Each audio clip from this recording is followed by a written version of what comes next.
Welcome to the Tech Egg. Don't get scrambled. Enjoy the video. In this video, I will explain how to jump-start your Honda Pilot. First, ensure both vehicles are completely turned off and in park. Gather your jumper cables and safety gloves.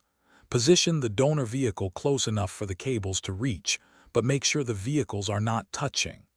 This prevents accidental shorts and ensures a safe working environment for everyone involved. Now, let's connect the jumper cables. Take one red clamp and securely attach it to the positive terminal of your Honda Pilot's dead battery. Next, connect the other red clamp to the positive terminal of the donor vehicle's live battery. Then, attach one black clamp to the negative terminal of the donor vehicle's live battery. For the final connection, attach the remaining black clamp to an unpainted metal surface on your Honda Pilot, away from the battery.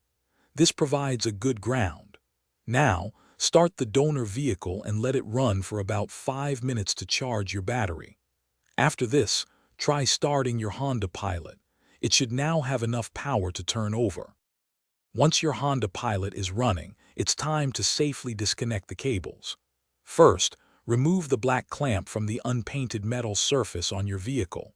Next, disconnect the black clamp from the donor vehicle's negative terminal. Then, remove the red clamp from the donor vehicle's positive terminal. And finally, remove the red clamp from your Honda Pilot's positive terminal. You're all set. Thanks for watching. Consider subscribing if I helped unscramble your problems.